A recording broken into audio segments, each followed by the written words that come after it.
Hello, Druid. Hello, Druid. Chaser Red 2 calling. Are you receiving me? Over. Hello, Chaser Red 2. Druid Control answering. Receiving you loud and clear. Are you receiving me? Over. Hello, Druid. My engine is packing up. Request permission to land immediately. Over. Druid answering. Okay. Inflate. Inflate. Listening out.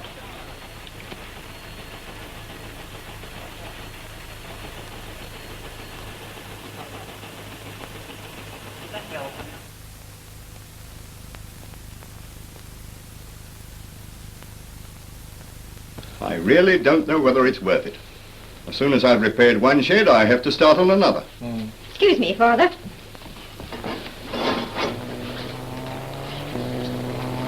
Cigarette? Oh, thanks. I thought you promised me a quiet holiday down here.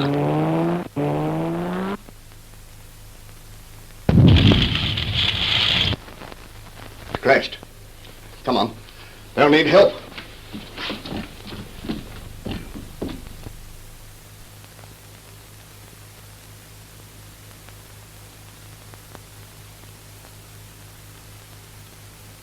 There it is.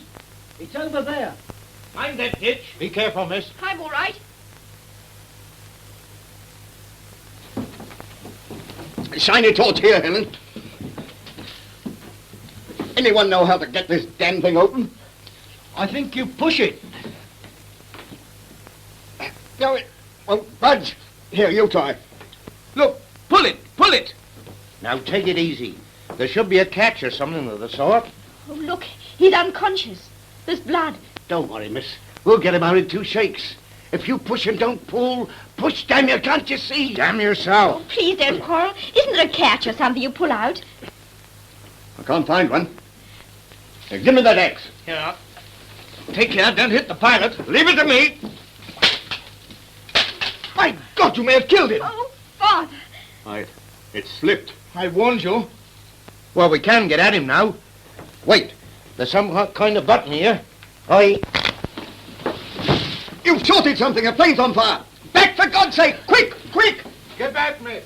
Get back, I tell you. What should we do? What should we do? We can't leave him like this. We must try something. Too late now. There's nothing you can do now.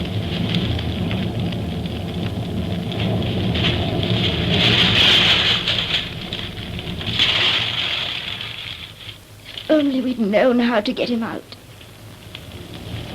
If only we'd known. 333 wanted. Good shot, sir. Yes. If we'd only known how. Yes, that's true. Tough luck on that chap having no one around who knew. It's 2 months ago now, and I still can't go through a night without dreaming about it. That plane on fire, and we... If only I hadn't used that axe. Oh, there's nothing wrong with using the axe. That was quite sensible. It was the way you used it. I suppose I was really to blame if I hadn't started pushing things about. No, neither was it your fault that you happened to find a button of some kind around and in the excitement pressed it. It was just unfortunate. You know, it's far better to leave any mechanism alone till you're quite certain what it is. It's worrying. It's terrible to think of another plane crashing round here while we... Couldn't you tell us how to set about a rescue in a proper way? Yes, I'd be very pleased to. I think I can give you a pretty good idea if you can spare the time. We can certainly do that. Well, suppose we start with the type that crashed on your farm. Let's see, a Spitfire, wasn't it? Yes. I'll try to give you the routine in the form of what one might term a drill. Suppose we imagine a demonstration on an undamaged plane. On arrival, the rescuer should take up a position on the port or left-hand side of the machine. Frequently, the hood covering the cockpit has just been thrown back by the pilot himself just before crashing. But if that has not been done, it is necessary to press the small button which is on the pilot's side of the rear vision mirror. Then slide the hood back. This might need considerable force. By chance, however, the hood, through some misfortune, may have become jammed. It will then be necessary, by means of any handy instrument, to break a hole in the perspex, and this should be done through the forward top of the hood. It is worth remembering that the special type of glass, or perspex, as it is called, in use on planes, has, when broken, very ragged edges, capable of inflicting severe cuts. Always, therefore, when breaking in, make a fairly large hole, so that a hand and arm can be introduced without danger of injury.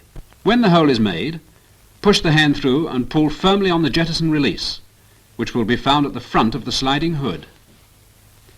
The entire hood can then be lifted free and thrown aside. This may also prove impossible, in which case entry must be forced. The small door on the side of the cockpit can then be opened by pushing down on the lever inside the door. Should it be found impossible to open the door, a small crowbar will be discovered attached to the inside. This can be used to prise the door open and can also be used effectively on any other obstruction which may be encountered. It is first necessary to release the pilot from his safety harness and then from his parachute harness. Taking the safety harness first of all, this consists of webbing approximately over the pilot's stomach. The release consists of a spring pin inserted through a hole in a projecting stud, which merely has to be withdrawn. The harness falls away. Then comes the parachute harness release. This takes the form of a disc, again approximately over the pilot's stomach, which must be rotated fully in a clockwise direction. It is then given a smart knock towards the pilot's body, which releases the harness, and the straps fall away. The dinghy on which the pilot sits is attached by tape and dog-lead clip to the pilot's main-west. This will be found on the pilot's waist on his right-hand side and must be detached. It is easy to see how the harness, combined with the weight and bulk of the parachute and dinghy, must seriously hinder rescue.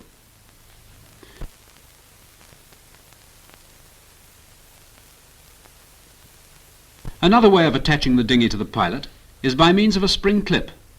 The spring barrel, not the lead itself, is shifted outwards.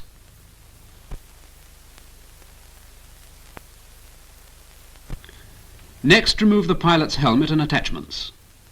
To do this, release simple press stud on lower right-hand side of pilot's helmet, thus releasing the chin strap, then lift off as carefully as possible in case of head or neck injuries.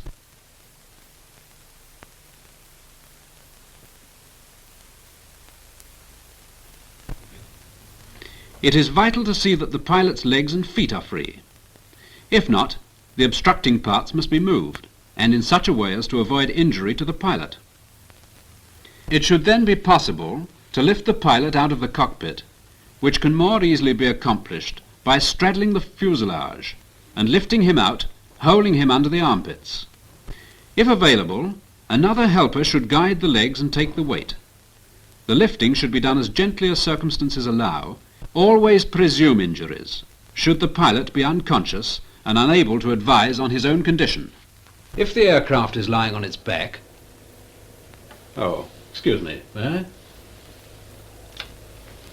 If the aircraft is lying on its back, endeavour to lift up the tail slowly.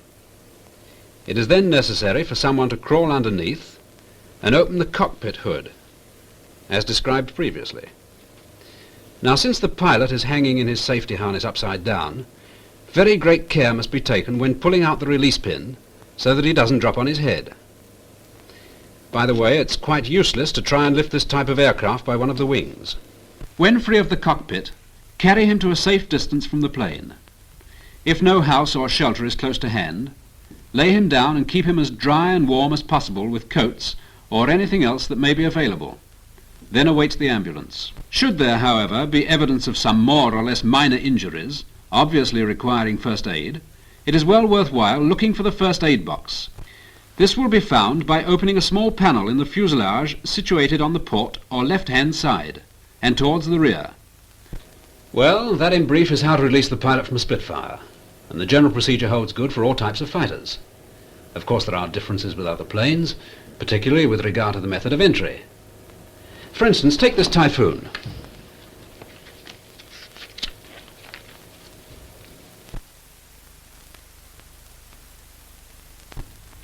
Approach should be made on the starboard or right-hand side of plane.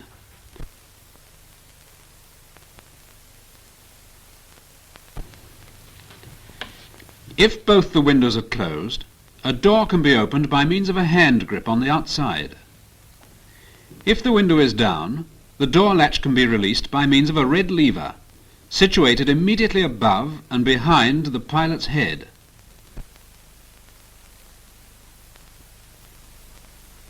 Once the door is open, the hood itself lifts up. If the doors are in some way jammed, the only means of ingress is to smash open a window.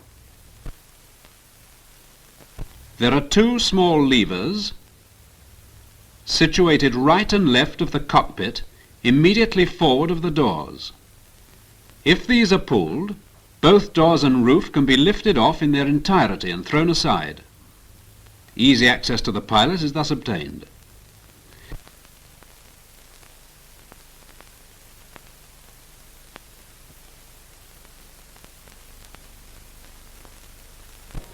Now again, let's consider this Beaufighter. As you see, it is of a decidedly different type and carries a crew of 2. The normal entry in this case is from below, but it is rare indeed for this to be accessible when the plane has crashed. In this case, the rescuer must go up on the starboard or right-hand side wing. A small red lever is well in evidence at the bottom of the window. There is no means of reaching this except by breaking the glass around it. The lever is pushed to release side panel. This done, a lever situated top centre of the opposite or port side window is moved backwards, releasing the safety catch. Meanwhile, if there is more than one rescuer to hand, someone else should be attending to the observer. A hole must be broken in the observation dome, in the port or left-hand side of the plane. At the edge of the fuselage are two small levers, one to the front and one to the rear. When these are pulled, the dome can be lifted on hinges. The observer must be released from his harness in the way already described. It may be that when the plane crashed, the observer was engaged on other duties somewhere forward in the body of the plane, in which case the rescuers must enter through the dome and search for him.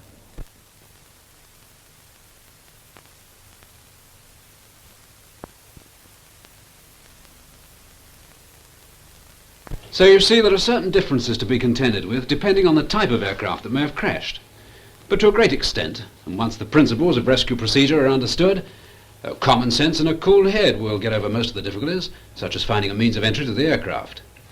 Well, I hope I've made myself pretty clearly understood. Thanks, that'll help a lot.